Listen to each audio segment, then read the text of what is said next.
हाँ, ये वही इंडियन एनिमेशन इंडस्ट्री है जहाँ पर पहले तुम्हें मोटू पतलू छोटा भीम देखने को मिलते थे और अब ये देखने को मिल रहा है। तो हाल ही में अपने बाहुबली मूवी को 10 साल पूरे होने पर सेलिब्रेट करते हुए Baahubali the epic movie release की गई, जिसमें बाहुबली द बिगिनिंग और बाहुबली 2 द कंक्लूजन दोनों को ऐड कर 3.5 घंटे का प्रोजेक्ट तैयार किया गया और उसे रिलीज किया। पर बात उसकी नहीं है, बात है उसके आगे क्या होने वाला है। तो जो चीजें चल रही थी कि बाहुबली 3 आएगी तो वो आएगी, पर एक अलग फॉर्म में। तो द एपिक मूवी के एंड में एक छोटा सा टीजर दिखाया गया जो मूवी 2027 में रिलीज होगी, और वो भी पार्ट 1। मतलब ये भी 2 या 3 मूवी का प्रॉपर इवेंट होने वाला है, Baahubali the eternal war part 1, जिसमें भाई साहब एस राजामौली साहब जिस चीज के लिए जाने जाते हैं बंदे ने वही किया है। बंदा सालों साल तक काम नहीं लाता, पर जब लाता है तो बवाल मचा देता है। क्योंकि हाल ही में एनिमेटेड मूवी ने धूम मचाई थी महाअवतार नरसिम्हा ने, पर इतनी बेस्ट मूवी होने के बाद भी बस एक हल्की सी कंप्लेंट थी कि इसका एनिमेशन और भी अच्छा हो सकता था, और उसके कुछ ही महीनों बाद में हमें ये माल देखने को मिलता है।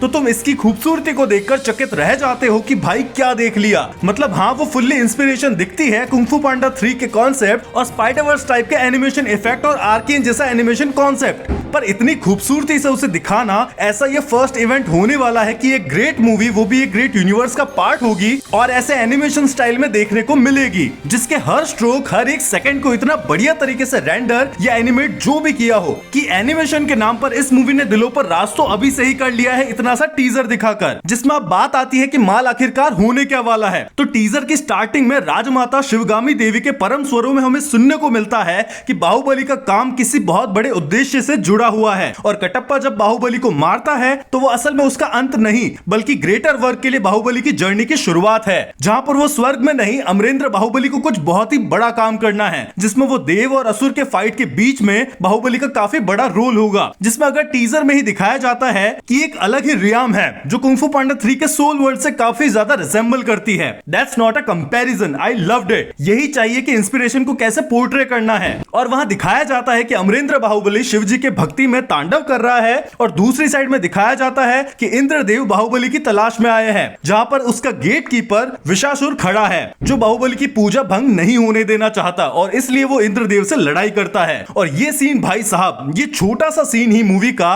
वो भी एक साइड सीक्वेंस होगा, कोई मेन क्लाइमेक्स नहीं है। सोचो ऐसा एनिमेशन अगर मेन क्लाइमेक्स में देखने को मिलेगा और इससे भी कहीं ज्यादा इंटेंसिटी के साथ में, तो भाई मजे ही मजे होने वाले हैं। और इसमें जो मैंने बोला था कि कुंग फू पांडा और स्पाइडरवर्स का एनिमेशन स्टाइल का ब्लेंड है, वो इतना क्रिस्प है कि देखकर आंखों को चरम सुख की अनुभूति हो रही है। और इधर एकदम भयंकर बैटल चल रही है जिसमें इंद्रदेव भारी पड़ते हैं, तभी अपने बाहुबली की एंट्री होती है जो एकदम रौला सेट करते हुए कि अब तुम्हें कौन बचाएगा इंद्र। तो मतलब मेन स्टोरी कोर क्या होने वाला है इसका तो कोई अंदाजा नहीं है, पर हाइप क्रिएट करने का काम हो चुका है और ट्रस्ट बिल्ड करने का काम भी पूरा हो चुका है। अब दिल से सीधा बोल सकते हैं कि जो माल देखने को मिलेगा गारंटीड वो तगड़ा होने वाला है, क्योंकि एनिमेशन में तुम स्टोरी और एग्जीक्यूशन की बाउंड्रीज को काफी पुश कर सकते हो, जिसमें लाइव एक्शन में काफी सारी लिमिटेशंस आ जाती है। इसलिए ही तो एनीमे में इस लेवल की स्टोरीज और आर्क देखने को मिलते हैं, और अब ये चीज गॉड लेवल पर जा चुकी है, तो कोई लिमिटेशंस बचती ही नहीं है। और यही एंडलेस पॉसिबिलिटीज देता है स्टोरी के एग्जीक्यूशन को, और उसे देखकर काफी ज्यादा मजा आने वाला है। जिसमें सच बताऊं तो फर्स्ट टाइम प्रभास की हिंदी डब मुझे एक डायलॉग में सही लगी है, पर मैं फिर भी शर्त खेल करके बाहुबली वॉइस को ऊपर रखूंगा। पर अगर ये डिसाइड कर ही लिया है कि प्रभास ही खुद की अपनी डबिंग करेंगे सारी लैंग्वेजेस में, तो कोई दिक्कत नहीं है। जिसमें जो मूवी के डायरेक्टर है ईशान शुक्ला, जो ऐसा नहीं है कि पहली बार एनिमेशन प्रोजेक्ट कर रहे हैं, और ये चीज इनके काम में भी देखने को मिलती है, जिसमें बंदा स्टार वॉर्स विजन जैसे प्रोजेक्ट में भी रह चुका है। तो इतनी एक्साइटमेंट के साथ में मेरी बातें यहां तक सुनकर अगर तुम्हें थोड़ा भी अच्छा लगा हो तो वीडियो लाइक करो, ज्यादा पसंद आया तो एक दोस्त के साथ में शेयर करो और सब्सक्राइब करो, ताकि 2027 तक ये चीज साथ में विटनेस कर पाए। मिलते हैं अगले इंटरेस्टिंग वीडियो में और हर हफ्ते के अपडेट बूम के एपिसोड में। तब तक के लिए बाय।